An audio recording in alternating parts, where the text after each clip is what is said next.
جنات عدن مفتحة لهم الأبواب متكئين فيها يدعون فيها بفاكهة كثيرة وشراب.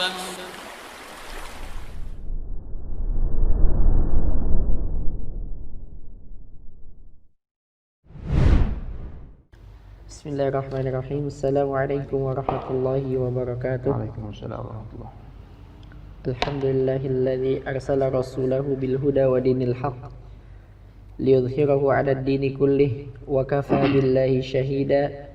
Asyhadu an la ilaha illallah wahdahu la syarika lah wa asyhadu anna Muhammadan 'abduhu wa rasuluh la nabiyya wa la rasula ba'dah. Allahumma shalli wa sallim wa barik 'ala Muhammadin wa ala alihi wa sahbihi wa man tabi'ahum bi ihsanin ila yaumiddin, amma ba'd. Qala al-musannif rahimahullahu ta'ala: wa la raiba anna husna adh-dhanni innama yakunu mal ihsan fa innal muhsina hasanul dhanni bi rabbih an yujazihi ala ihsanihi wa la yukhlifu wa'dah wa yaqbalu taubatah. وأما المسيء المصر على الكبائر والظلم والمخالفات فإن وحشة المعاصي والظلم والحرام تمنعه من حسن الظن بربه، وهذا موجود في المشاهدة. فإن العبد الآبق المسيء الخارج عن طاعة سيده لا يحسن الظن به ولا يجامي وحشة الإساءة إحسان الظن أبدا، فإن المسيء مستوحش بقدر إساءته، وأحسن الناس ظنا بربه أطوعهم له.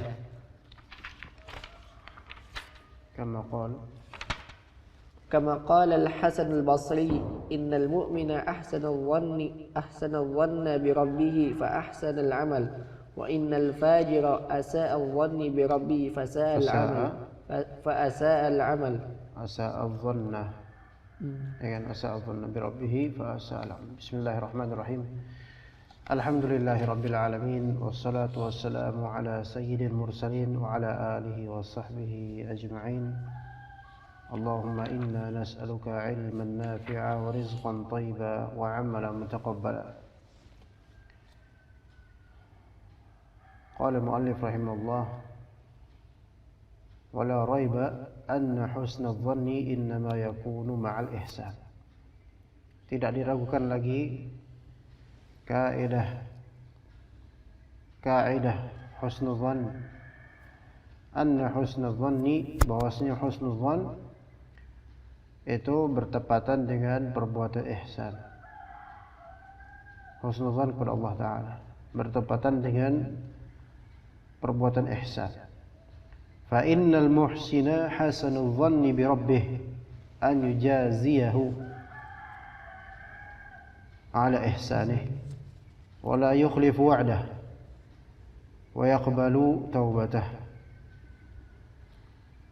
Dan orang yang berbuat ihsan itu dia bersifat hasanul dhann billah. Jadi ihsan itu merupakan kesetaraan dengan husnul dhann terhadap Allah. Mafhum mukhalafahnya adalah al-musi'u al-musir itu sa'adh dhann billah. Itulah.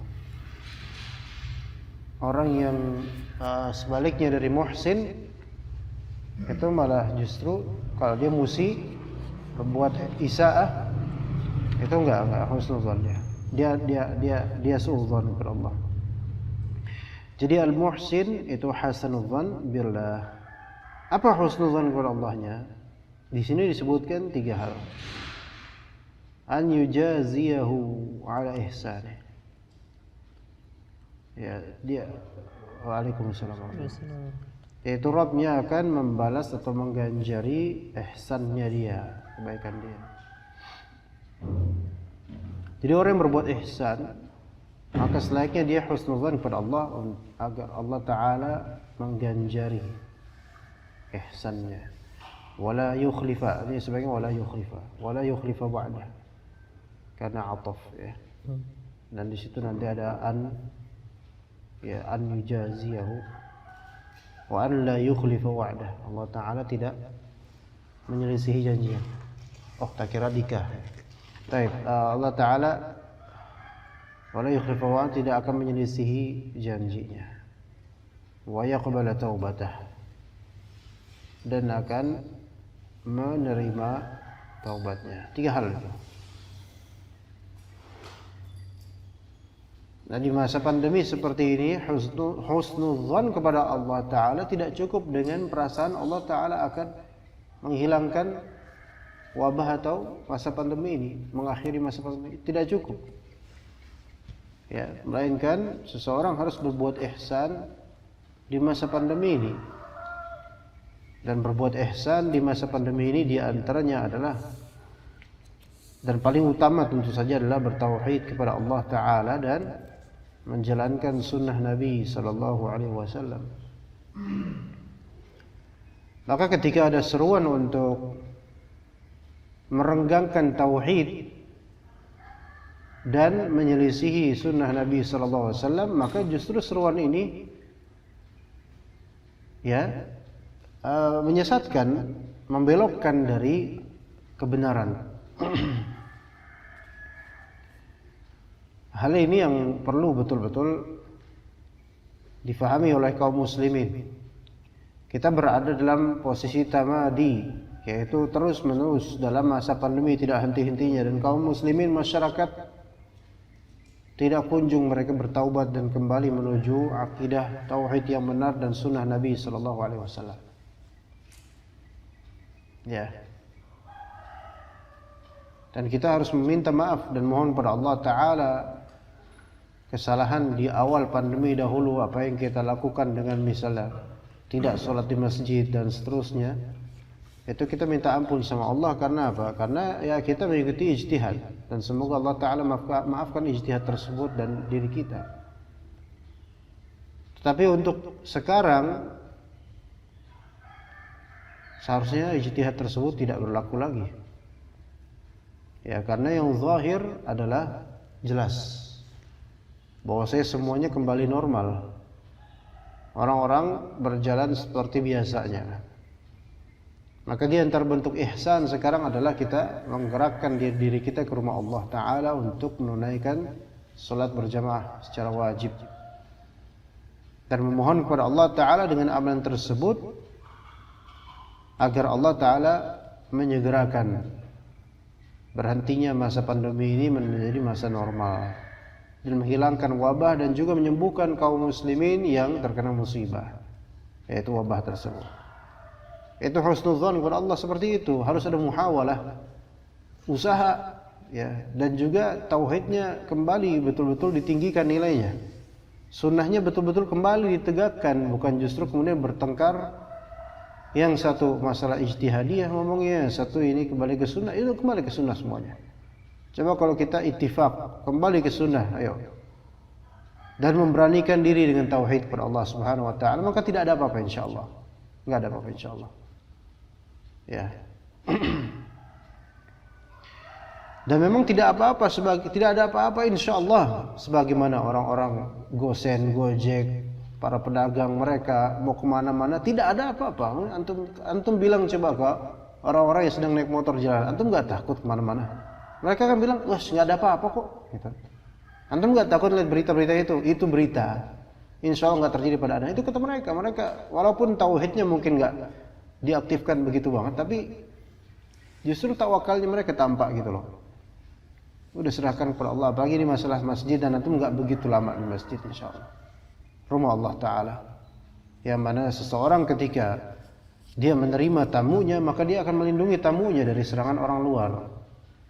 Maka rumah Allah Ta'ala, ketika Allah menerima tamu-tamunya yang untuk mengaji, untuk sholat berjamaah terutama, maka Allah Ta'ala karim, akram, jauh lebih mulia, lebih memuliakan tamunya dibandingkan makhluk. Ya, dan Allah la yukhlifu wa'dah. Dalam hadis Nabi SAW bahwasanya siapa yang ghada ilal masjid, yaitu pergi ke rumah Allah, maka di surga Allah Ta'ala akan memberikan dia jamuan. Itu di surga. Di dunia pasti nggak, ini diberikan jamuan pahala, ganjaran, kebaikan, kesembuhan bagi yang berpenyakit insyaallah selama tidak menular. Dan Allah Ta'ala menjanjikan juga dalam masalah kerapatan saf atau mendekatnya saf antar satu sama lain, yaitu janjinya pemafhum mukhalafah dari hadis Nabi SAW, tasawi dalam masalah saf. Kalau dilanggar maka akan terjadi ikhtilaful qulub, perselisihan qalbu. Dan itu terbukti jelas mukjizat dari lisan Nabi SAW, bahwasanya perbedaan tasawi dalam saf ini fatakhtalifu qulubukum, maka akan berbeda-beda qalbu kalian. Dan jelas ini terbukti sekarang. Berbeda qalbu insan sekarang, Masya Allah. Padahal kita sedang dalam kondisi kita perlu taklif dan juga tauhidul qulub, mensatukan qalbu kita. Tapi enggak ada cara untuk mensatukan qalbu kita kecuali dengan menegakkan tauhid dan juga kembali kepada sunnahnya Nabi SAW. Itu rakitannya di situ. Kalau rakitan ini tidak kita tegakkan, ya begini-begini terus, kelas. Nah, akan terjadi selalu perselisihan antara awam, alim, bahkan di antara alimnya dan thalibul ilmi berselisih terus dalam masalah ini. Maka hakimnya adalah sunnah Nabi SAW. Kemudian lanjut berikutnya, kita husnuzan kepada Allah Ta'ala. Wa ammal musi'ul musirru 'alal kaba'iri wadh-dhulmi wal mukhalafat. Adapun orang yang musi, berbuat isaah, ya, berbuat sayyi'ah, ya'malu 'amal as-sayyi'ah, berbuat buruk. Wal musir, musir. Lihat ya ikhwan, musi itu lebih ringan, lebih global. Tapi kalau musir 'alal kaba'ir ini berat. Jadi di sini ada musi dan musir. Musi itu alladzi ya'malu sayyi'at. Ini masih umum global. Tapi kalau disebut musir, maka ini orang yang melakukan israr. Itu dia terus menerus 'alal kaba'ir, di atas dosa-dosa besar, wal zulm, di atas kezaliman, wal mukhalafat, dan di atas segala penyimpangan. Fa inna wahsyatal ma'asi wal zulmi wal harami. Sesungguhnya keburukan, wahsyah itu keliaran keburukan, sekam keburukan dari maksiat, dari zulm, kezaliman, dan dari yang haram, tamna'uhu min husni dhanni bi rabbih, akan mencegah dia dari husnudzan kepada Rabbnya. Jadi maksiat itu menjadikan seseorang malah tidak bisa husnudzan kepada Allah. Dan jangan kira orang yang maksiat kemudian dibilang dengan entengnya Allah itu Maha Pengampun, Maha merahmati kok. Jangan dibilang bahwasanya itu dia sedang husnudzan kepada Allah, tidak. Dia malah sedang suudzon pada Allah. Dia malah mempersangkakan Allah Ta'ala dengan persangkaan yang zalim. Iya. Karena dikiranya bahwasanya Allah akan menempatkan ahli maksiat ke surga karena maksiatnya. Ini zalim. Ini zalim. Sekarang kalau misalnya ada seorang guru nih, kita tes, tes ujian ya. Antum menjawab semuanya. Semua dari tulab menjawab. Ada yang jawabannya ngaco. Ada yang 50-50, ada yang mumtaz.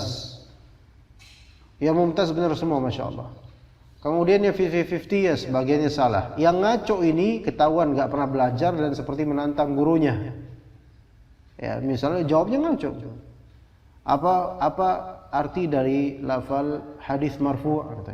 Dijawabnya, Pak Ustadz, ini tidak ditanya di kubur nanti. Kira-kira gimana? Kurang ajar gak? Kurang ajar. Tapi kemudian Anda samakan antar mereka karena Anda penyayang. Yang mumtaz Anda kasih 100. Yang 50-50 Anda kasih 100 juga nilainya. Dan yang enggak ada benarnya sama sekali juga Anda kasih 100. Ini kira-kira Anda zalim tidak? Zalim. Zalim. Bahkan kalau yang enggak ada benarnya sama sekali ini, ana kemudian nilai dia 70, itu zalim. Zalim. Ya, rahmat di situ aja lah, biar ada lowong. Bukan lowong, biar lowongnya ini. Zalim. Maka nggak bisa disamakan.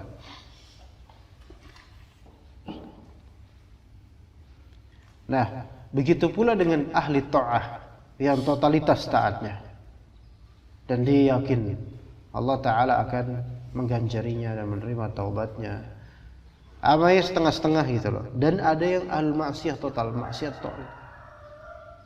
Kemudian karena maksiatnya disamakan oleh Allah Ta'ala dengan ahli ta'ah yang total, zalim ini malah. Nggak akan sama.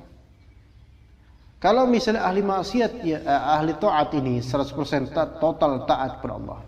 Dia kemudian berbaik sangka kepada Allah bahwasanya Allah akan menempatkan ahli ta'ah di derajat yang tinggi. Ini husnuzan. Benar ini harapannya. Tapi kemudian ada ahli maksiat, total maksiat, daqiq dalam maksiat, muta'ammiq dalam maksiat. Kemudian dia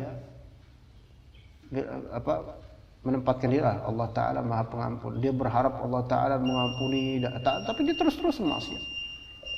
Maka ini justru apa?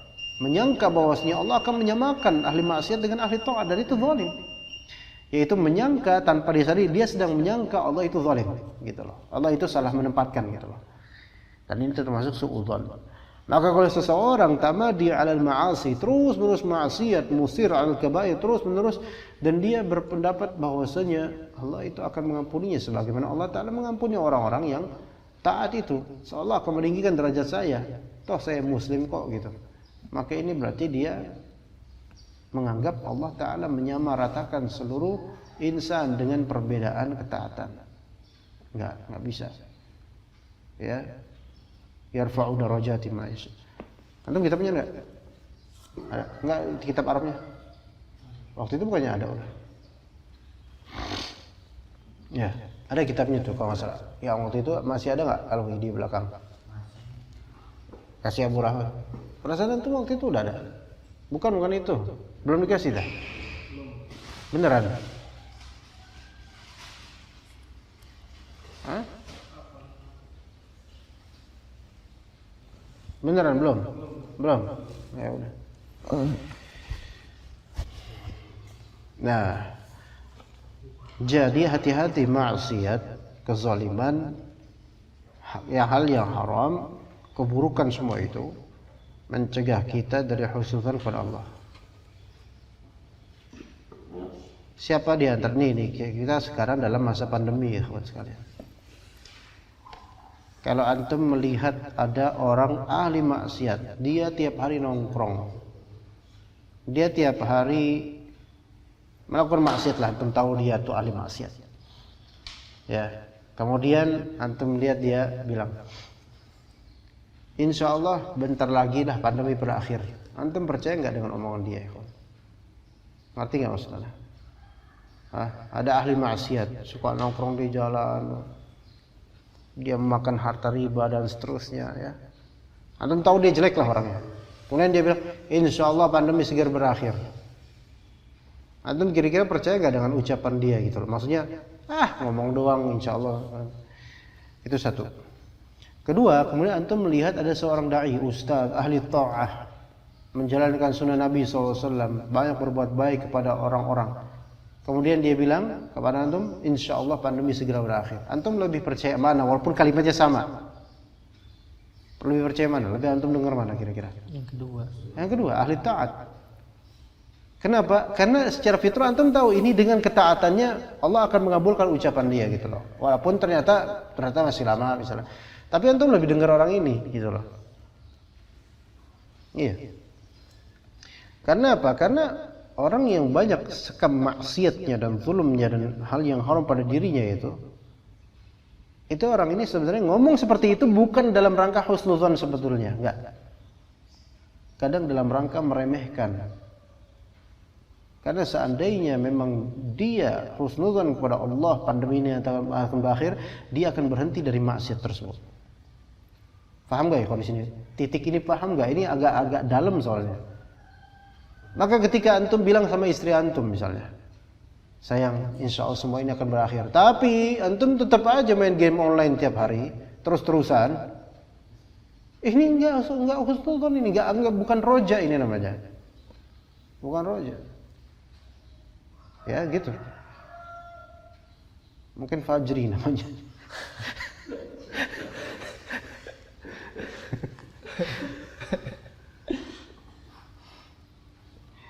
Ya, bukan harapan yang benar ini namanya. Wa hadza mawjudun fil musyahadah. Ini ada dalam musyahadah, hal yang bisa kita saksikan di kehidupan. Fa innal 'abdal abiqal musii'al kharija 'an ta'ati sayyidihi la yuhsinu dhanna bi sayyidihi. Al-'abd di sini budak. Budak yang abiq. Apa itu abiq? Budak yang kabur dari sayyidnya itu abiq. Ya. Paham Rafi? Abiq, ya. Al-abiq itu budak yang lari dari sayyidnya. Itu kan kurang ajar. Ya, membangkang, membelot. Jadi budak hamba sahaya itu wajib taat pada majikannya selama dalam hal yang ma'ruf. Dan ada dalam bawah naungan majikannya. Ini abiq nih. Apa kabur dia? Al-musi, berbuat isaah, jelek. Al-kharij an ta'ati sayyidih, keluar dari ketaatan terhadap tuannya. Ini tidak dalam rangka ihsanudzan dengan tuannya pasti. Ya. Wala yujami'u wahsyatal isaati ihsanudzan abada. Wah, ini kaidah. Tidak akan berkumpul dua hal. Husnudzan dengan berbuat buruk, enggak berkumpul.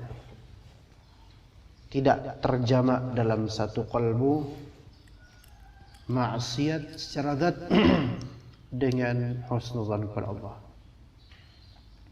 Kecuali antum berhenti dari maksiat tersebut, baru antum bisa husnudzan pada Allah. Tapi Ustaz, kadang-kadang ada orang yang maksiat tapi dia sedang maksiat, dia menyesali maksiat tersebut. Betul, ada. Gimana Ustaz? Dia tetap disebut tidak bisa 100% husnudzan pada Allah dengan maksiat tersebut sampai dia berhenti darinya. Hatta dia dalam kadang maksiatnya, kadang siapapun dari kita maksiat, kita ngerasa bersalah nggak dalam maksiat tersebut? Iya.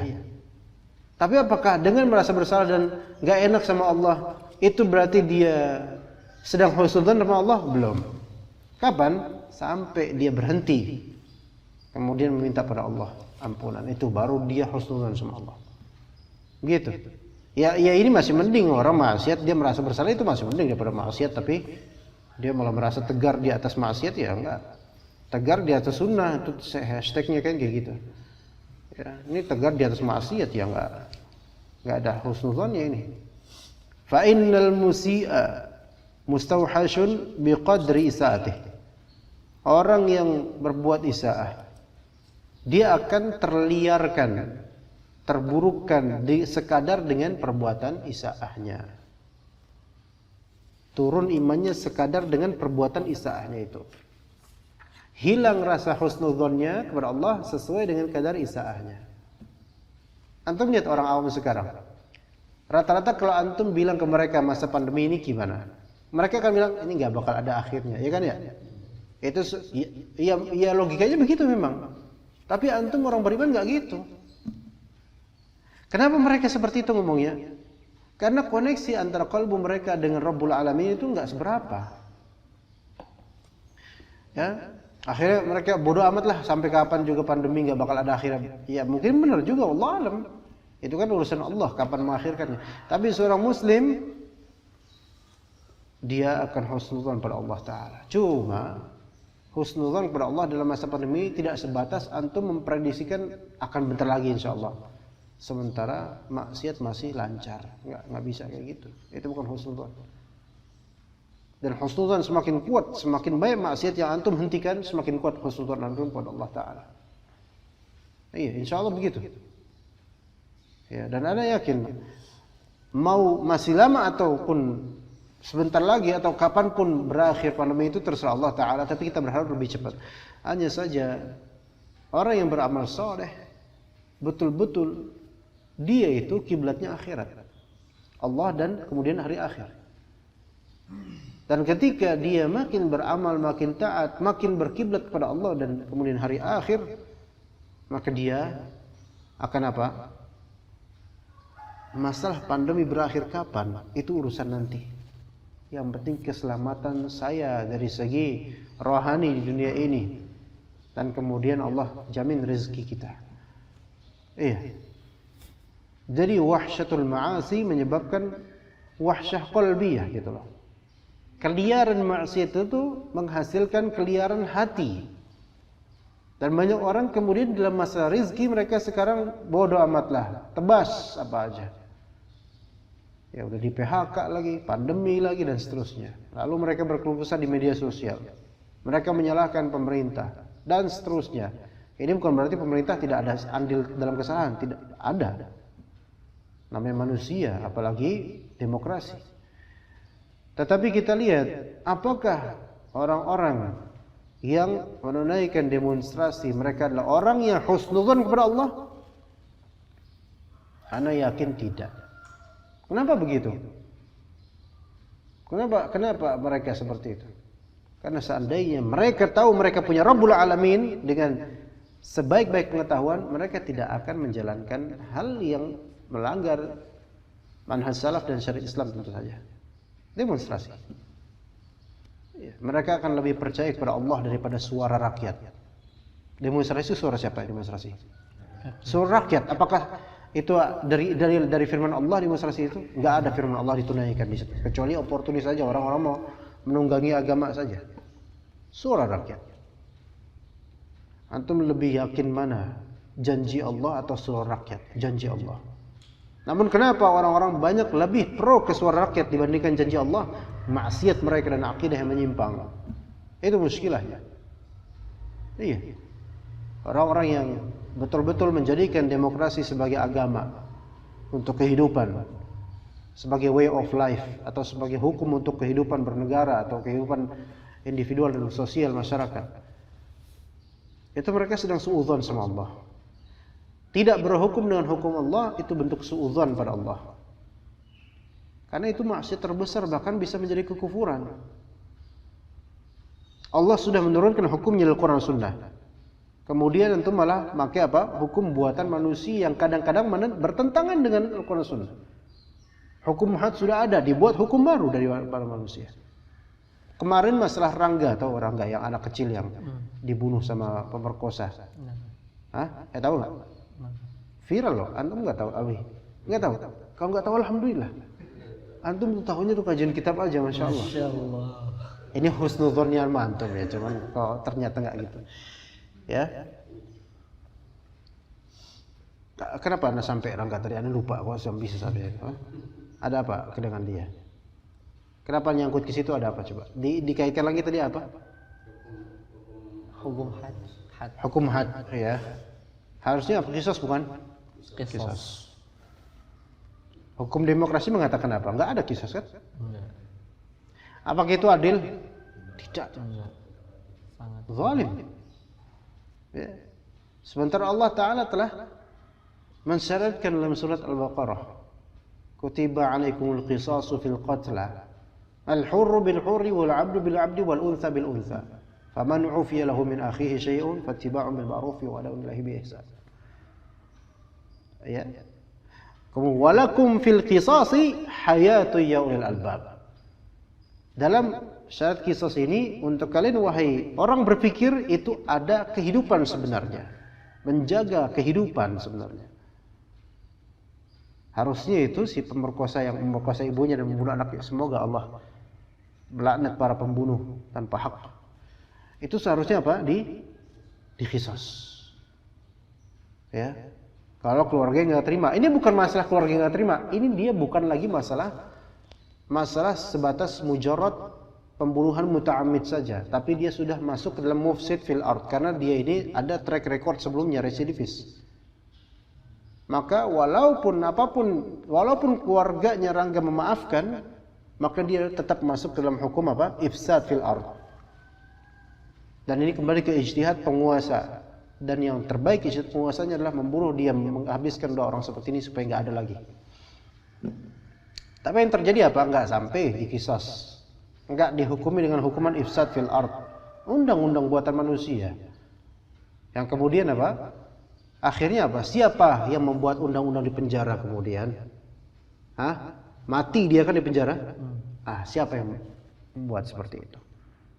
Para penegak hukum atau orang-orang yang ada di sekitarnya dari orang-orang yang di penjara. Akhirnya mati juga kan? Coba dari awal dihukumi dia udah hukum qisas atau hukum ifsad fil ard, mati. Selesai urusan. Afa hukmal jahiliyati yabghun? Ya. Juga waman ahsanu hukman liqaumi yuqinun. Hukum Allah Ta'ala yang terbaik. Maka orang-orang yang berhukum dengan hukum selain Allah, dia sedang suudzon sama Allah. Seolah-olah Allah Ta'ala menurunkan hukum yang tidak relevan dengan agama dan dengan dunianya di mereka. Enggak relevan. Hukum Allah itu hanya berlaku di syariat Rasulullah aja semasa hidup. Sekarang enggak relevan. Ini kalimat kufur, ini bahaya. Ya biasanya orang ngomong kayak gini karena kejahilan dan kebodohan dia, harus dicerdaskan orang. Dan rata-rata harus diceraskan orang-orang soal kayak gini. Ini suudzon kepada Allah Ta'ala. Gitu. Iya. Fa innal musii'a mustawhashun biqadri sa'atihi. Wa ahsanun nasi dhannan bi rabbih atwa'uhum lahu. Orang yang paling bagus persangkaannya kepada Allah adalah yang paling taat. Sekarang dari atas maupun bawah mereka berharap agar pandemi ini berakhir. Ini kan persangkaan baik, optimisme gitu. Tapi kepada siapa mereka optimisme? Kepada Allah atau kepada pandeminya? Gitu. Kemudian sebagian muslim lisan mereka keluh ketika mau menyebut Allah. Mereka lebih suka menyebut Tuhan. Kenapa susah menyebut Allah? Enggak pernah zikir pagi petang. Kalau sholat pun ya enggak baca. Jadi ngomong Allah itu susah, Tuhan. Ya. Atau pangeran. Ya, atau Kanjeng Gusti. Kenapa enggak nama Allah langsung? Allah Ta'ala, kita berharap pada Allah. Wah, enggak enak Ustaz, soalnya nanti kan ada non-muslim situ. Kenapa antum enggak enakan sama non-muslim? Untuk menyebut nama Allah aja. Sementara orang Nasrani pun kadang-kadang menyebut Allah, gitu kan. Iya Allah, biasanya Allah. Mereka susah nyebut Allah dengan lafal yang bagus itu. Allah. Iya, itulah ketidakpercayaan kepada Allah Ta'ala. Harus percaya. Tapi harus percaya kepada Allah, husnul kepada Allah dengan menjalankan ketaatan. Semakin antum tertanam kepercayaan itu, semakin yakin pada Allah Ta'ala. Iya, tapi kalau misalnya maksiat terus taat pas lagi ada kepengen aja, ini nggak bisa. Ya. Al-Hasan Al-Basri berkata, "Innal mu'mina ahsana adh-dhanna bi rabbih fa ahsanal amala." Seorang mukmin dia berusaha husnudzon kepada Allah, maka dia akan memperbagus amalannya. Sekarang lebih bagus mana ya, ikhwan? Salat sendirian atau bersama keluarga di rumah atau salat berjamaah? Mana yang lebih bagus? Berjamaah atau enggak? Berjamaah. Kantor aja berjamaah kok. Maksudnya ke kantor aja berjamaah, di jalan berjamaah enggak naik motor sama orang-orang. Berjamaah. Ada lampu merah ikut enggak peraturan? Ikut peraturan, diem gitu, kan? Ada lampu hijau jalan. Secara berjamaah enggak tuh? Berjamaah. Kenapa untuk cari akhirat dan untuk semakin husnul pada Allah malah justru enggak terapkan salat berjamaah di masjid? Iya kan? Gimana? Kira-kira kalau misalnya naik motor 1 meter enggak pas di lampu merah? 1 meter enggak kira-kira? Enggak ada 1 meter. Kalau boncengan berapa meter? Atau motornya manjang ke belakang 1 meter? Enggak ada. Jok pelukan malah. Iya kan?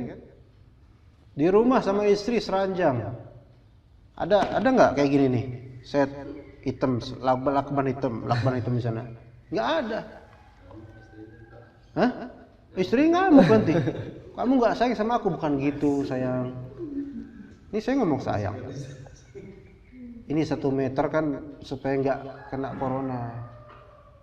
Atau supaya kamu enggak nularin saya. Wah, Mas suzon sama saya, bukan suzon, waspada. Enggak ada kan kayak gitu kejadiannya. Kalau ada viral itu. Iya kan? Padahal klaster keluarga itu bisa lebih banyak lagi. Iya, karena rumah orang biasa, ngontrak lagi, belum bayar lagi, tokennya nyala mulu lagi. Bagaimana dengan rumah Allah? Siapa yang menjaga rumah Allah? Allah Subhanahu wa taala. Harusnya husnuzon sama Allah taala. Kalau kita bertamu ke rumah manusia, berarti kan kita sedang husnuzon sama pemilik rumah. Dia akan menjamu kita dengan baik kan? Kalau antum berkunjung ke rumah Allah, antum suudzon sama Allah, kira-kira jadi nggak tuh? Jangan-jangan ke masjid, banyak virus. Seolah-olah Allah itu tidak menjamin dia ke rumah Allah. Antum bilang ke rumah orang, ke rumah tetangga, ke rumah teman, ke rumah kantor, antum husnudzon sama direktur, husnudzon sama sahibul bait. Insya Allah dia nggak bakal ngasih racun, nggak bakal biasa. Tapi giliran ke rumah Allah malah suudzon. Ajib. Ini bukan lagi sebagai hadis Nabi ajaban li amir mu'min, bukan. Ini ajib mereka ini, lebih ajib lagi. Makhluk-makhluk yang semoga Allah beri hidayah. Gitu. Nah, sekarang ihsanul amal di masa ini adalah apa? Kembali ke masjid. Iya. Dan kembali ke masjid ini juga diusahakan mendekat kepada saudaranya gitu loh. Ya, ini udah menjama banyak suudzon loh. Pertama suudzon kepada Allah dengan seolah-olah masjid itu memiliki klaster COVID dan seterusnya. Seolah-olah Allah Ta'ala tidak mampu untuk menjaga kaum muslimin yang sholat di dalamnya. Itu pertama. Kedua, suudzon kepada banyak dari kaum muslimin. Seolah-olah yang datang ini perlu diwaspadai. Ya. Kalau memang indikasinya ada betul, kayak misalnya suhu badannya panas atau apa. Nah ini baru ya. Karena ini indikasinya ada gitu loh, wajar. Kayak misalnya kita nyebrang jalan, ada mobil ngebut, indikasinya kan kalau kita lewat sini bisa ketabrak. Nah ini kan jelas indikasinya, maka kita hindari gitu loh. Tapi kalau orang kelihatan sehat semua, nggak ada ditembak gitu, nggak ada masalah. 36 ya udah. Tapi Ustaz, kan walaupun itu kan siapa tahu di hidungnya ada, ya Allah, di hidungnya ada apa, umbel. Apa urusan antum? Kholas serahkan kepada Allah. Kalau kayak gitu pikirannya, antum nggak usah ke warung, nggak usah keluar, nggak usah ke kantor, nggak usah barter, nggak usah jual beli. Kholas jual beli online aja. Dan kemudian kalau Gojeknya datang, langsung semprot, cuci barangnya, habis. Kalau kayak gitu nggak ada habisnya, ikhwan. Akhirnya hidup antum benar-benar jelas ini syaitan berhasil untuk membuat banyak kemungkaran dan ma'ruf hilang. Kemungkaran yang ada. Begitu. Maka benar kata Al-Hasan Al-Basri. Ya, kalau seorang mukmin mau dia mau husnudzon kepada Allah, perbaiki amal. Sekarang kalau kita mau husnudzon sama Allah, pandemi berakhir, perbaiki amal antum. Dan di antara amalan yang kolektif sekarang perlu digerakkan kembali ke masyarakat adalah kembali ke rumah Allah untuk menunaikan ibadah wajib kepada Allah Ta'ala. Bolehlah kajian, boleh nggak masalah. Kajian belum ada dulu nggak masalah. Tapi penting juga kajian itu untuk menyuburkan iman. Cuma yang penting sholat fardunya dulu kemudian. Nah kemudian sadarkan orang-orang bahwasanya insya Allah dengan sholat normal atau minimal mendekati walaupun tidak nempel rapat minimal ya. Karena nempel itu sebagian ulama menjadikan itu tidak diharuskan, nggak sampai wajib. Ala kulli hal ya afdal nempel, ya nggak nempel tapi mendekat lah gitu, biar sama rata, tasawi dalam shaf. Maka insya Allah apa ganjarannya? Allah menjamin ya. Kemudian hati kalbu kita akan bersatu kembali. Ya sekarang sejujurnya kalbu berselisih dan itu real musyahad. Hanya orang mukabir yang tidak mau mengakui adanya perselisihan ini. Yang berselisih antara shaf renggang dengan shaf rapat. Taib, ketika fa in tanaza'tum fi syai', kalau udah misalnya berselisih, kemana kita pergi kemudian? Kepada Allah dan Rasulnya, ke Al-Quran dan Sunnah. Berarti ke keaslian syariat Allah Ta'ala, bagaimana zahir aslinya. Ya udah kembali ke situ, khalas. Udah yakini bismillah, Allah yang jamin. Begitu. Kemudian wa innal fajira asa'a dhanna bi rabbih fa asa'a al-amal. Orang yang fajir Dia suudzon kepada Allah. Maka dengan suudzonnya pada Allah, dia maka apa? Memperburuk amalannya, jelek amalannya. Jadi orang yang jelek amalannya rata-rata karena apa? Suudzon pada Allah. Dia mengira bahwasanya dengan nyantai buruknya amal itu dia akan selamat. Ya, seseorang harus berharap pada Allah untuk selamat, tapi nggak bisa berharap pada Allah selamat gitu aja, sementara dia yang dia tanamkan adalah tanaman-tanaman yang busuk dan buruk. Ya begitu. Fadhal Hariri. Fadhal. وقال وكيف يكون يحسن الظن بربه من هو شارد عنه حل مرتحل في مساخته مرتحل في مساخته وما يغضبه متأرد وما يغضبه متأرد للعنته قد هان حقه وأمره عليه فأضاعه وهان نحيه عليه فارتكبه وأصر عليه وكيف يحسن الظن بربه من بارزه بالمحاربة وعادى أولياءه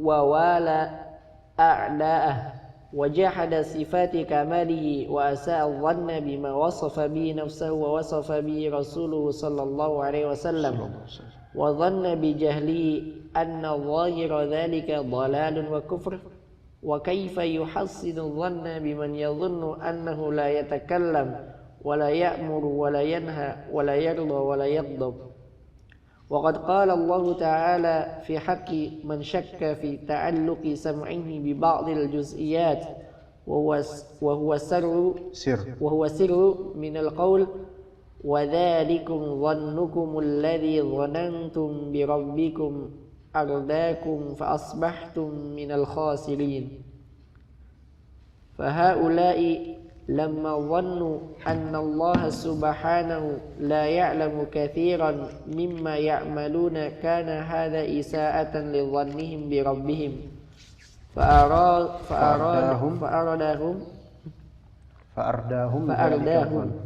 فأرداهم ذلك الظن وهذا شأن كل من جحد صفات كماله ونعوت جلاله ووصفه بما لا يليق به فإذا ظن هذا أنه يدخله الجنة كان هذا غرورا وخداعا من نفسه وتسويلا من الشيطان لا إحسان الظن بربه. طيب أحسنت.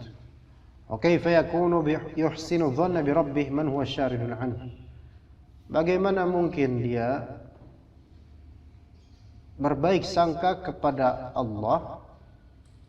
Bagaimana mungkin orang yang berlari dari Allah itu berbaik sangka pada Allah? Paham nggak? Syarat itu artinya kabur. Kalau di pesantren dulu ada istilah syarat itu kabur. Syarat ya.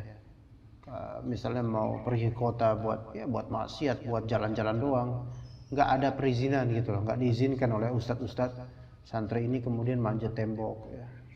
Manjat tembok, lewatin kebun, habis itu naik bis di jalan. Hah? Pengalaman. Aduh, antum husnuzon banget sama aku. Ya. Itu namanya syarat.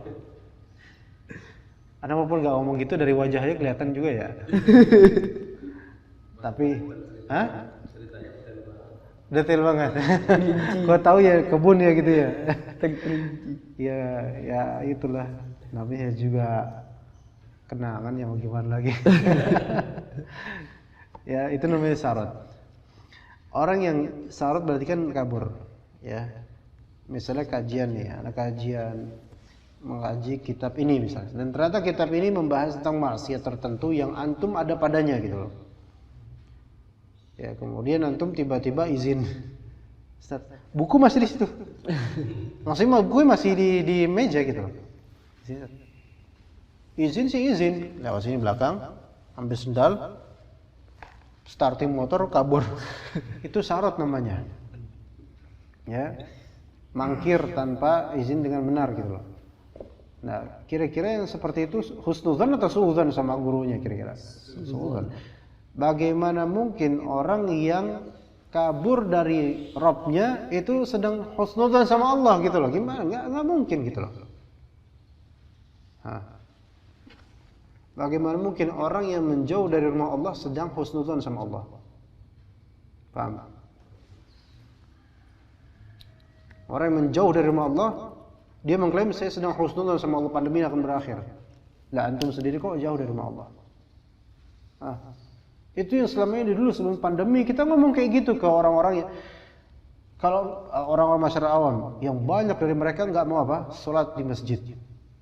Kemudian kita bilang orang-orang tersebut mereka gimana mau husnudzan sama Allah sementara mereka ke masjid aja susah, berat buat mereka. Dan ternyata kalimat dan statement kita tersebut menjadi ujian dan batu bagi kita nanti. Sekarang kita yang ditimpa musibah ini, sebagian kita masih. Insya Allah pandemi berakhir, insya Allah pandemi berakhir. Ke kantor iya, ke jalan iya, ke warung iya, ke Indomaret oke. Nyari diskon lagi dan seterusnya. Ke masjid jauh, ke masjid entar dulu deh. Ini sebenarnya apa nih untuknya? Husnudzan apa suudzan? Jalanan itu milik Allah Ta'ala. Famshu fi manakibiha walladzi ja'ala lakumul arda dzalula famshu fi manakibiha. Dia menjadikan bumi ini dzalul, tunduk pada bumi, tunduk pada manusia. Maksudnya bumi ini enggak berontak, kalau berontak mati kita. Allah yang jadikan itu. Famshu fi manakibiha. Jalanlah kalian di jalan-jalan. Siapa yang nyuruh?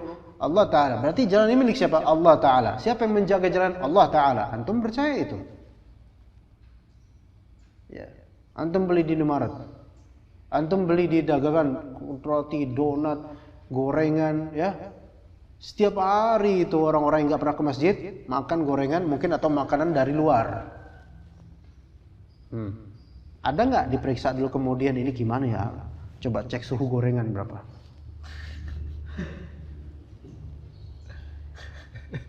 Potensi COVID ada nggak? Ya, mungkin aja orang gorengan bekas pegang-pegangan tukangnya juga majhul, nggak direkomendasikan sama orang-orang kibar, ayo.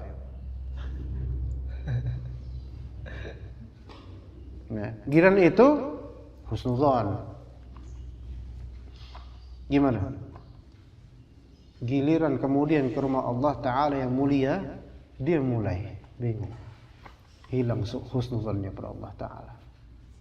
Ya, kalau memang betul-betul mau anti COVID kemudian tidak sama sekali berkaitan dengan itu, maka isolasi diri, udah kholas, diri masak sendiri, makan sendiri, mandi sendiri, udah kayak lagu bujang aja. Nah gitu. Nerima paket, jangan. Harus higienis semuanya.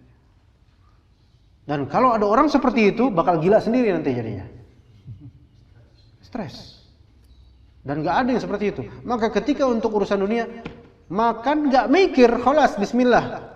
Apa kata Allah? Fasluku fi manakibiha wa kulu min rizqih.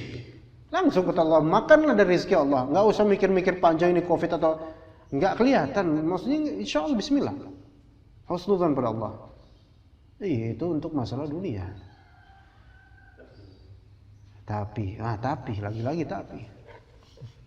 Soalnya masih itu markas virus gitu, na'udzubillah. Ya mereka mungkin nggak ngomong gitu, tetapi kan secara lisanul hal seolah-olah seperti itu gitu loh. Seolah saudara muslim itu yang sudah dicek suhunya dan seterusnya, itu mereka banyak membawa ini. Iya, kemungkinan itu mungkin ada, cuman kemungkinan gorengan lebih ada nggak? Lebih ada. Iya, lebih ada lagi gorengan, roti dan seterusnya. Beli roti yang di Panggul itu, kemungkinan ada nggak? Bisa aja. Antum kan nggak tahu pas Gojeknya kemudian bawa barang, siapa tahu di perjalanan haji kena. Ayo, begitu. Ntar pas barang diterima, paketnya diterima, bentar paketnya nggak boleh dekat-dekat sama saya, harus 1 meter dari saya. Antum jalan, paketnya ikut jalan 1 meter. Ini memang mungkin sebagai Ustadz ini terlalu permisalan, terlalu menghayal. Anda jadikan seperti permisalan berlebihan seperti ini untuk membangkitkan bahwa selama ini antum kok nggak masalah untuk masalah-masalah dunia, fakulu min rizqi, fakulu min rizqi. Tapi untuk masalah ukhrawi, masalah soal berjamaah, kenapa kok diterapkan suudzon? Ini sebenarnya syaridun anillah, lari dari rumah Allah, lari dari rahmat Allah Subhanahu wa taala. Halun murtahilun fi masakhitihi wa ma yughdibuh. Kemudian ini bukan berkaitan dengan Covid sekarang. Dia menempati dan juga murtahil, menempati sekaligus dia rihlah gitu loh, di masakhitihi, di hal-hal yang Allah taala murkai, wa ma yughdibuhu. Tetap maksiat. Iya, tetap maksiat. Muta'arridun li la'natih, yaitu dia melakukan hal yang mengundang laknat Allah. Qad hana haqquhu wa amruhu alaihi fa'adha'ah. Hak Allah itu ringan bagi dia. Perintah Allah itu juga ringan bagi dia, sehingga dia menyia-nyiakan haknya Allah Ta'ala. Coba di antara hak Allah adalah menjawab seruan apa? Hayya 'alas shalah, hayya 'alal falah. Hak pertama yaitu kita jawab adzan tersebut secara lisan. Hak kedua kita jawab secara amalan, datang ke masjid. Tapi Ustaz kan ada udzur kalau misalnya hujan dan seterusnya. Ya, taib. Itu nas dari hadis sahih. Tapi hujan apakah 8 bulan hujan? Enggak. Ya, hujan memang 8 bulan, sampai 8 bulan, sampai nanti 2021 hujan. Sekarang 2020. Tahun depan. Jadi kias yang menurut Allah alam, kias mal farid kalau misalnya dikiaskan dengan hujan. Ya. Kalau hujan zahir jelas. Lah kalau ini kan enggak ketahuan benar, enggak udah tawakal aja sama Allah Subhanahu wa taala. Ntar kalau misalnya ada isu kemudian ada orang meninggal di jalanan depan masjid 3 hari berturut-turut, apakah kemudian kita nggak akan ke masjid gara-gara ada hal itu? Saya takut nanti kayak dia meninggal di depan masjid. Itu urusan dia, bismillah. Antum nggak tahu kematian kapan. Wa mata di nafsun mada taksi bugoda, udah. Bismillah. Ya. Jadi hak Allah itu harus diagungkan. Ketika disuruhkan hayya 'alas shalah, hayya 'alal falah. Ayo, hayya itu apa? Mari gitu loh. Ayo gitu loh. Bismillah. Yang ngajak siapa? Pertama ini syarat Allah, berarti Allah yang mengajak. Kemudian melalui lisan apa? Muadzin. Apa enggak malu sama orang-orang awam yang mereka enggak pakai kaidah, mereka taunya adalah sholat berjamaah di masjid gitu loh. Udah, mereka aman. Berapa ratio dari mereka yang mati gara-gara ke masjid? Hampir enggak ada. Kalaupun ada, itu masih dicurigai apakah betul gara-gara ke masjid atau ada hal lain. Gitu. Jadi harus benar-benar dibangkitkan sekarang. Sampai kapan kita kayak ini? Kalau nggak ada yang amar ma'ruf dalam hal ini, terus menerus, anak khawatir Allah Taala akan menjadikan bencana ini terus menerus. Iya. Diseru aja nggak mau, ayo ke masjid ayo. Ya, wahana nahyuhu alaihi fartakahu wa asara alaihi. Dan untuk yang masih rajin bermaksiat di sekarang terus musir gitu loh, enggak taubat, kalaupun enggak taubat sama sekali. Itu yang seperti ini juga hak Allah baginya itu ringan, atau larangan Allah itu baginya ringan, enggak apa-apalah. Gampang, Allah Maha Pengampun kok. Ini meremehkan Allah gitu. Wa kaifa yuhsinu dhanna bi rabbih man barazahu bil muharabah. Bagaimana mungkin orang yang menantang mubarazah? Tahu mubarazah enggak, ikhwan? Jadi dalam perang itu ada sesi namanya mubarazah, battle, ya, tahu kan? Biasanya dalam perang di zaman Nabi seperti itu. Jadi awalnya apa? Mubarazah dulu, 1 lawan 1, ya. Orang yang melakukan mubarazah dengan muharabah kepada Allah Taala, gimana orang yang seperti ini husnudzon kepada Allah? Dia nantang Allah. Orang yang husnudzon itu nantang nggak kira-kira? Ada orang yang nantang tuh husnudzon nggak kira-kira? Nggak bakal. Akhirnya masih dijauh dulu. Misalnya ada anak ngajar dulu sebelum syarh sunnah apa dulu ya? Dulu sekali. Atau syarh sunnah awal-awal mungkin. Ada seorang bapak-bapak antum pasti tahu. Yang dia dari Hizbut Tahrir. Orang-orang semacam itulah harokas. Kita lagi kajian, dia tanya. Itu pertanyaannya, Masya Allah, tentang pemerintahan, penggulingan penguasa dan seterusnya. Pemerintah sekarang harus dihancurkan gitu katanya. Itu di jemaah yang ratusan loh. Tahu kan? Ada yang seperti itu nggak tahu? Di Masjid Hijau. Sekarang udah nggak, orangnya nggak ada, jarang nampak. Gitu. Dalam keadaan seperti ini, orang-orang menilai bapak ini kira-kira husnudzon sama ana atau suudzon sama ana.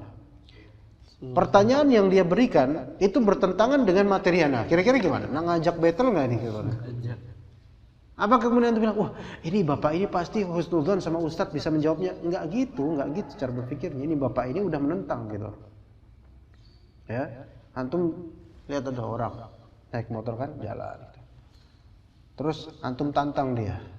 Antum tin, padahal jalan cuma dia berdua doang kok. Tin gitu. Ya. Kemudian antum tabrak sedikit ban belakangnya ya, antum kena juga, terjungkal juga lah. Tapi antum ganggu dia. Antum tantang dia. Terus dia minggir, marah sama antum. Antum minggir juga. Dia bilang apa kan? Apa? Kenapa kamu?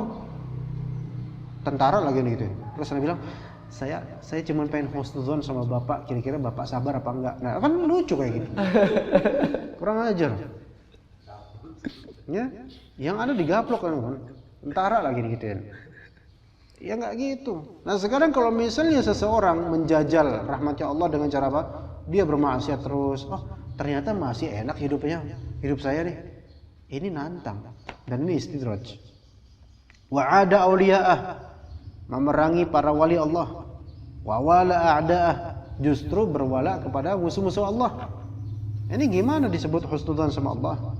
Wa jahada sifati kamarihi, dan mengingkari sifat kesempurnaan Allah. Nah, ini untuk ahli kalam rata-rata, Jahmiyah dan cabang-cabangnya. Wa asa'a dhanna bima wasafa bihi nafsahu wa wasafahu bihi rasuluh, dan memperburuk persangkaan terhadap sifat-sifat Allah yang dia tuturkan tentang dirinya dan Rasul kabarkan tentangnya.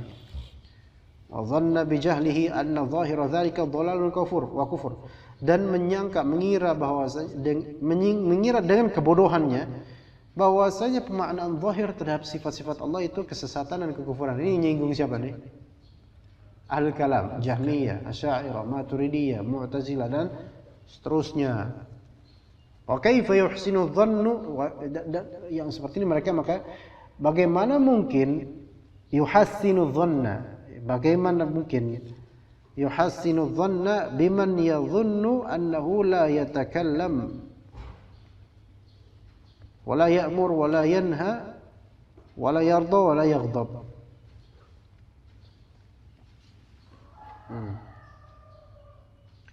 Gimana ini baca gimana? Wa kaifa yuhassinu dhanna biman yadhunnu.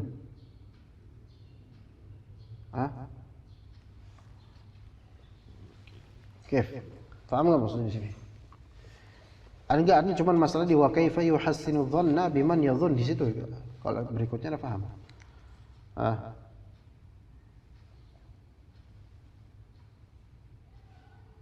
Paham di sini. Wa kaifa yuhassinu dhanna, ini orangnya. Bagaimana mungkin dia bisa memperbaiki persangkaannya terhadap man yadhun. Man di sini dia maf'ul dari yadhun. Man di sini maksudnya adalah Allah Ta'ala. Bagaimana dia bisa memperbaiki persangkaannya terhadap zat yang dia sangka bahwasanya dia tidak berbicara, tidak memerintah, tidak melarang, tidak ridha, tidak marah. Ngerti enggak? Ana ulang. Wa kaifa yuhassinu dhanna billahi alladhi huwa yadhunnu annahu la yatakallam. Bagaimana mungkin khitabnya ke antum. Bagaimana mungkin antum bisa memperbaiki persangkaan antum kepada Allah sementara antum menganggap Allah tidak bisa berbicara, tidak bisa memerintah, tidak melarang, tidak bisa meridhai, tidak bisa marah. Bagaimana bisa antum husnudzan kepada Allah yang antum sangkakan Allah tidak akan marah? Gimana? Bagaimana bisa antum husnudzan kepada Allah Ta'ala sementara antum mengatakan Allah tidak berbicara? Lalu Al-Quran ini apa? Ya, begitu. Jadi di sini Ibnu Qayyim al-Jauziyah mempertanyakan orang-orang Jahmiyah atau yang terpengaruh akannya, bagaimana mungkin mereka bisa husnudzan kepada Allah sementara orang-orang ini menafikan sifat-sifat Allah yang kalau kita memahami sifat-sifat tersebut dengan baik dan beramal tentang konsekuensi sifat-sifat tersebut, kita pasti akan husnudzan kepada Allah Ta'ala. Arti lainnya isyarat dari beliau, di antara faktor pendongkrak husnudzan kepada Allah adalah belajar. Di antara faktor pendongkrak supaya kita husnudzan kepada Allah adalah belajar asma wa sifat Allah dengan baik. Semakin antum tahu nama-nama Allah dan konsekuensi dan antum amalkan, maka semakin tumbuh husnudzan antum kepada Allah. Dan orang yang makin jahil atau semakin jahil tentang Allah, dia adalah orang yang paling sulit untuk husnudzan kepada Allah. Kata mereka, tak kenal maka tak sayang. Begitu. Iya. Sekarang kalau misalnya antum di jalanan, di bis atau di kapal atau pesawat atau dimanapun, ada orang asing duduk di bandara kan, misalnya atau di halte, antum duduk. Ada orang asing duduk dekat sama antum. Kira-kira antum agak waspada enggak? Ada waspada. Karena antum enggak kenal dan antum enggak tahu maunya apa, antum enggak tahu karakter dia gitu loh. Ya kan? Itu. Kenapa antum agak waspada? Di sini ada enggak sisi suudzon walaupun antum enggak ngomongin, tapi antum ada khawatiran takutnya dia gini, takutnya kayak gitu kan? Karena antum enggak kenal. Tapi coba antum kenal. Ya, ternyata datang Abu Rahmat. Ini orang lagi gitu kan ya. Ya, datang duduk sama antum, enggak ada Abu Maryam misalnya. Karena enggak ada yang bisa ana salurkan gitu loh. Ya, bakat kemuliaan ana enggak bisa ana salurkan hari ini. Ya, antum kenal sama Abu Rahmat, kemudian dekat sama antum, tuh salamannya apa, ngobrol, bercanda, ngejek dan seterusnya. Kenapa antum berpeluang atau feel free untuk melakukan itu? Karena antum kenal. Ya, maka semakin antum kenal, semakin antum mudah husnudzan. Ya, semakin antum, ya itu antum Pak, kalau anak enggak. Anak menjaga lisan. Ya gitu. Tapi kalau antum semakin enggak kenal, ya semakin susah husnudzan. Baik, kemudian wa qad qala Allah Ta'ala fi haqqi man syakka fi ta'alluqi sam'ihi bi ba'dhi al-juz'iyat. Allah Ta'ala berkata tentang orang yang meragukan pendengaran Allah Subhanahu wa taala terhadap sebagian hal-hal yang juz'iyah. Ngerti enggak? Sebagian firqah atau orang ada yang berpandangan bahwasanya Allah iya mendengar, tapi hanya mendengar yang global. Sementara juz'iyat makhluk tidak bisa didengar oleh Allah. Nauzubillah, ini kufur nih kalimat. Tuh, kayak suara detail, suara jangkrik itu enggak didengar, atau suara batin tidak didengar oleh Allah. Nauzubillah dari kalimat ini. Ya. Allah berkata, "Wa dzalikum dhannukum alladzi dhanantum bi rabbikum ardaakum fa asbahtum minal khasirin." Itu hanya persangkaan kalian yang kalian sangkakan kepada Rabb kalian, dan persangkaan tersebut ya menyesatkan kalian atau menutupi kalian dari kebenaran, maka kalian menjadi orang-orang yang merugi. Fahaula, mereka ini lamma dhannu anna Allah Subhanahu wa taala la ya'lamu katsiran mimma ya'malun. Ini mereka menyangka bahwasanya Allah Taala tidak mengetahui banyak hal yang mereka amalkan. Jadi enggak tahu juz'iyat. Ini apa? Isa'atan, karena hadza isa'atan li dhannihim bi rabbihim. Ini suudzon pada Allah. Nah, orang kalau misalnya tahu, Allah tahu enggak ini pandemi, tahu. Allah tahu enggak setiap hamba ada masalah sekarang, ada. Allah tahu enggak banyak hamba yang sedang kesulitan ekonomi, tahu banget. Dan tahu masa depan mereka semua, semuanya. Ini kan udah ya, kita udah tahu ini. Terus kita dengan pengetahuan tersebut, kita malah enggak kembali ke Allah. Berarti ini belum husnudzon, cuman pengetahuan. Paham enggak, ikhwan? Antum kere misalnya, enggak punya duit, kerenya level kere ini banget ya, keras banget ya. Soalnya kan sekarang udah tanggal berapa gitu kan. Enggak punya uang. Ya, orang-orang enggak punya uang semua. Terus tetangga antum samping rumah itu tajir minta ampun, duitnya banyak. Dan antum tahu dia kalau kita minjem pasti dikasih, bukan minjem, dikasih. Ya. Tapi lagi kepepet gini nih, istri udah desep, udahlah minjem aja sama mas itu. Kita bukannya datang ke situ, ya, kita terus malah melakukan hal-hal yang melalaikan dan tidak produktif terhadap keuangan. Padahal uang ada di samping, orang tinggal kita pinjam aja atau minta.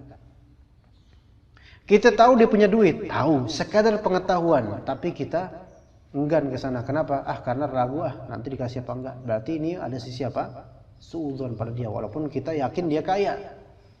Sebagian orang yakin orang Allah itu kaya, betul, tapi enggak minta sama Allah. Maka berarti dia itu ada sisi enggak percayanya pada Allah Ta'ala, walaupun dia tahu. Berarti dia ada sisi suudzon pada Allah. Seolah kalau saya minta sama Allah belum tentu dikasih. Ini suudzon sama Allah. Gitu loh. Nah, orang sekarang harusnya kembali kepada Allah di masa pandemi seperti ini. Dia husnudzon pada Allah dengan beribadah kepada Allah dan minta sama Allah. Fa'ardahum dzalika adh-dhann. Wa hadha sya'nu kulli man jahada sifati kalam alihi wa nu'ut jalalihi. Inilah urusan orang yang mengingkari sifat kesempurnaan Allah dan sifat-sifat kemuliaannya. Wa wasafahu bima la yaliqu bih, dan mensifati Allah dengan hal yang tidak pantas. Ya. Seperti sifat-sifat, kadang ada sebagian orang, Allah Maha Asyik. Maksudnya apa coba? Allah Maha Asyik. Asyik di bahasa kita tuh apa? Enak, Maha enak. Maksudnya apa? Enjoy untuk semua hal gitu. Kalau disebut Allah Maha Asyik, udahlah agama ini kayak asik aja lah. Makanya di madhab di masjid ini atau sebagian dulu fuqaha juhala masjid ini dulu ya. Fuqaha juhala itu gimana?